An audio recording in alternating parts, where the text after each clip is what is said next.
Hello everyone, welcome to my channel. ఇవాళ నేను woollen flowers ఎలా చేయాలో చూపిస్తాను. సో చూసారు కదా, ఈ ఫ్లవర్స్ ఎంత క్యూట్‌గా కనిపిస్తున్నాయో. సో ఈ ఫ్లవర్స్‌ని ఎలా రెడీ చేయాలో చూపిస్తాను. So let's start our video. So as యూజువల్‌గా మనకు కావాల్సింది ఉలెన్ అండ్ నీడిల్ ఇంకా సీజర్స్. సో ఉలెన్‌కి నార్మల్‌గా ఒక ముడేసేసి, సో అందులో నుంచి 25-50 స్టిచెస్ వరకు ఏసుకోవచ్చు. మీకు పెటల్స్ ఎన్ని కావాలి అనుకుంటే అన్ని పెటల్స్ రావడం కోసం చేయొచ్చు. వైట్ కలర్‌ది చూసారు కదా! అదొచ్చేసి 25 చైన్ స్టిచ్ వేస్తే వచ్చింది. అండ్ పర్పుల్ కలర్‌ది కంప్లీట్‌గా 50 చైన్ స్టిచెస్ వేస్తే వచ్చింది. సో నేనైతే ప్రెజెంట్ 25 చైన్ స్టిచెస్ తోటి వేస్తే ఎంతొస్తుందనేది చూపిస్తున్నాను. సో చేసిన తర్వాత చైన్ స్టిచ్ కంప్లీట్ అయిన తర్వాత అన్నీ సింగిల్ క్రోషా ఒక్కొక్కటి చేసుకోవాలి. కంప్లీట్ ఎండింగ్ వరకు చేసుకోవాలి. అంటే ఒకసారి నీడిల్ చుట్టూ తీసుకొని చైన్స్‌లో నుండి తీసిన తర్వాత 2 టైమ్స్, జస్ట్ 2 టైమ్స్ మాత్రమే నీడిల్ అందులో నుంచి రావాలి.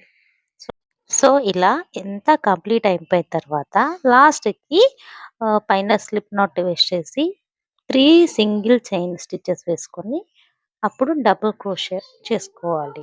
నేను చూపిస్తున్నాను కదా! ఈ విధంగా చేసుకోవాలి. అండ్ ఒక్క దాంట్లో నుండి మినిమమ్ 5-6 వరకు ఒకే చైన్‌లో రావాలి ఆ తర్వాత సైడ్‌కి ఒక సింగిల్ క్రోషే చేసి, మళ్ళీ దాని పక్కకు ఒక నార్మల్ క్రోషే చేసి, అక్కడి నుంచి 3 చైన్ స్టిచ్ వేసి సేమ్ ప్రాసెస్ రిపీట్ చేయాలి. యాక్చువల్‌గా నాకైతే సింగిల్ క్రోషేలు, డబుల్ క్రోషేలు ఏం తెలీదు. జస్ట్ అలా నేర్చుకున్నానంతే. సో యాక్చువల్‌గా నాకైతే సింగిల్ క్రోషే, డబుల్ క్రోషే ఇప్పటికి కన్‌ఫ్యూజనే. అందుకే నేను అవిట్ల గురించి క్లారిటీగా చెప్పలేకపోతున్నా. బట్ వీడియో మాత్రం ఖచ్చితంగా నచ్చుతుందని అనుకుంటున్నా. మీకు నచ్చితే వీడియోని లైక్ చేసి నా ఛానెల్‌నైతే సబ్స్క్రైబ్ చేసుకోండి. సో ఇలా కంప్లీట్‌గా అంతా కంప్లీట్ అయిపోయిన తర్వాత చూడండి ఒక్కసారి నేను ఎలా చేస్తున్నానో.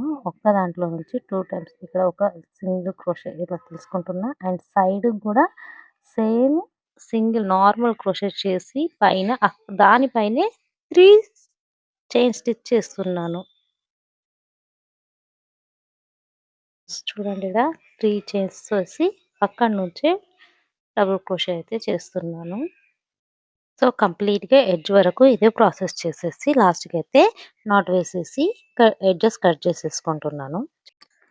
సో ఇలా కంప్లీట్ అయిన తర్వాత దానికి రౌండ్‌గా చుట్టేసి ఫ్లవర్‌లాగా పెట్టేసి నీడిల్ తోటి కుట్టేసుకోవాలి. కుట్టేసుకున్న తర్వాత చూడండి నీట్‌గా కనిపిస్తుంది. అండ్ ఇక్కడ ఇదొచ్చేసి 25 చైన్ స్టిచ్, పర్పుల్ కలర్‌దొచ్చేసి 50 చైన్ స్టిచెస్ తోటి చేశాను. సో మీలో ఏది నచ్చితే అది ప్రిపేర్ చేసుకోండి.